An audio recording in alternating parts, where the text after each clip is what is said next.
So how many people have been to Australia? We'll just do that again. Okay, I reckon that's about half. Yeah, I'm good at numbers. I will count it as half. Yeah, you've got to be. Well, the other half, you are very welcome, and we look forward to welcoming you at some point in the future, whether that's for business or tourism or to see family and friends. Can I thank you for organising the invitation to our Consul General, to Austrade, to our officials from Home Affairs and the Department of Education who are with me, but also to AAERI, who I've had an association with for, well over 10 years, from before I was in our national parliament and worked in the Victorian state government on international education. It's a connection that over now decades has strengthened the people-to-people bond, or as our two Prime Ministers say, the human bridge between Australia and India. And it is a real honour to be, I can't believe it must be COVID, we'll blame COVID when the world stopped for a while, but to be the first Australian government minister to visit the state of Telangana, such an important part of India, which I'll touch on in a moment. We're here primarily to talk about education, but in every sense, not just student recruitment. And we do welcome so many high quality students, young people from India who choose to come and spend some of their time, usually in their 20s, in our country. And that's not something we take for granted, we value it. But also increasingly to see Australian students who might choose to spend some of their time in parts of India when they're studying their degrees. Over the decades, this human bridge has grown, as the Consul General said, to be more than 4% of Australia's population now claim some form of Indian heritage. Not just people who were born in India, but increasingly as the years go on, people who are second, third, fourth generation or more, who are Australians, but still proud of their Indian heritage. To the point where Indians are our fastest growing group of skilled migrants. Hinduism and Sikhism are the two fastest growing religions in Australia, and the many languages, including Telugu, Bangla, Tamil, Hindi, Gujarati, all of these languages are now taught on the weekends in schools in my area in southeast Melbourne. We'll do a little vox pop then. Hands up who's been to Melbourne. Okay, that's pretty good. There's room for improvement there. Melbourne's my home city, and we say in Australia very proudly, we claim to be one of the world's great Indian cities now. Diwali goes for about 3 weeks. Goes for longer, my Indian friends say, than here in India, because we just keep going. We love all of the different cultural celebrations, but I'm particularly proud of the fact that Melbourne is home to the largest celebration of Indian culture, film and cinema outside India, anywhere in the world, the Melbourne International Film Festival. It again strengthens the bond between our two countries. I'll spare you the cricket analogies, except just to share with you one statistic. Cricket, of course, used to be a game that we played against each other, but it's increasingly a game that we play with each other. There are an increasing number of Australian players who play in the Indian Premier League, but Cricket Australia released some data a couple of years ago that said the number one surname for Australians playing cricket now is Singh.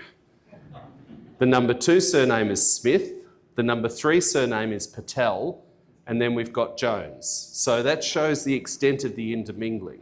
But obviously our relationship between cricket is more than, between Australia and India, sorry, it's the time zone. Between Australia and India is far more than just cricket and culture now. It is increasingly a relationship, as our two governments say at the national level, that is a partnership where we complement each other. We have an increasing strategic alignment, we share the Indo-Pacific region and have a similar view around keeping the world stable and peaceful and open for trade.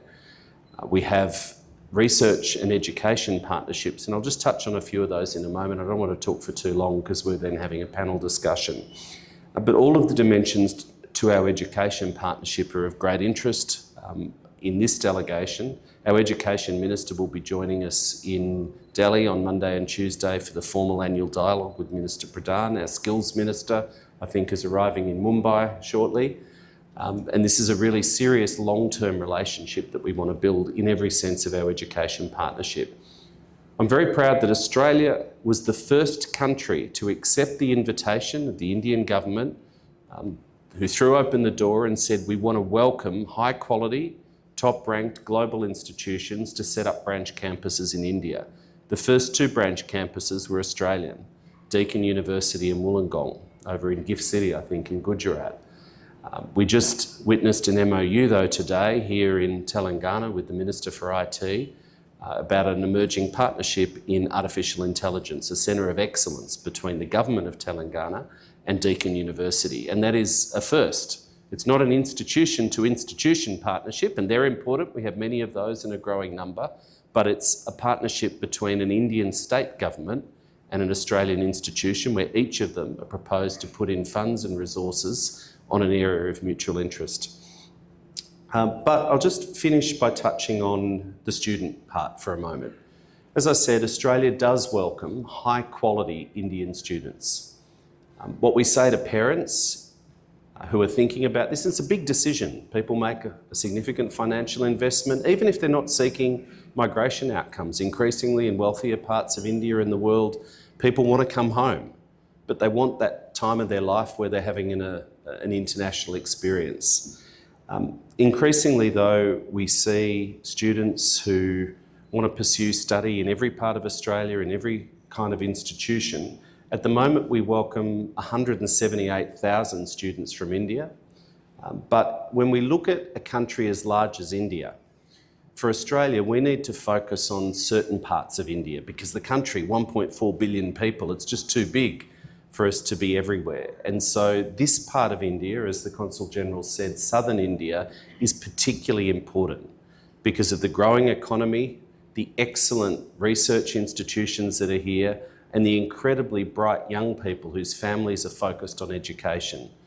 So those students who we do welcome, we have a safe community, a welcoming multicultural community. We think we're the world's most successful multicultural nation. We welcome students from all over the world and students who come to Australia, to our universities and other providers. We seek to provide a truly international experience where they're studying alongside Australians, but students from many other parts of the world. The return on investment, though, is really important, and many of the partnerships which we're looking at here in India and what we seek to do in Australia is turn out graduates who don't just have the knowledge is important, but who are equipped for the workforce, for the challenges that they'll face. And we really enjoyed the visit to T-Hub this afternoon, which was just incredible to see the vibrant young people and their excitement to be brought together with business, with government policy, with research institutes.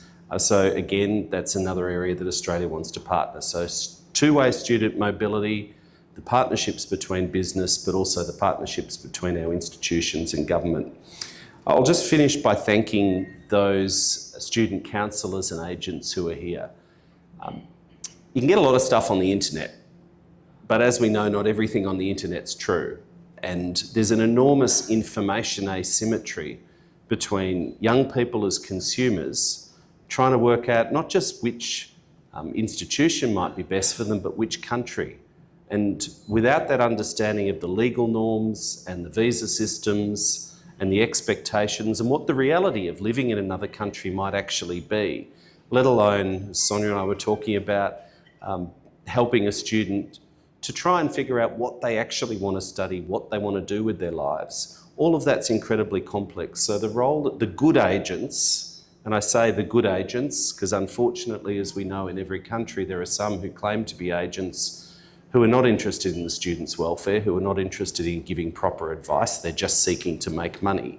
But for the good agents, they play a really important role in being the bridge between high-quality Australian institutions and genuine students who are trying to work out how to make their way in the world and what is right for them. So I thank you for the work that you do as reputable agents. Our staff from the High Commission do incredible work to weed out, unfortunately, that percentage of applications from students who are not genuine, who might be faking their documents or faking the bank accounts or faking the English. I see a lot of nodding in the room, faking the English language tests or have other motivations apart from actual genuine study.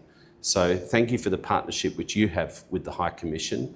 We welcome it and we'll continue to engage and listen to your ideas about how we can continue to improve the process. So that's enough from me, but I look forward to the discussion. Thank you very much. you.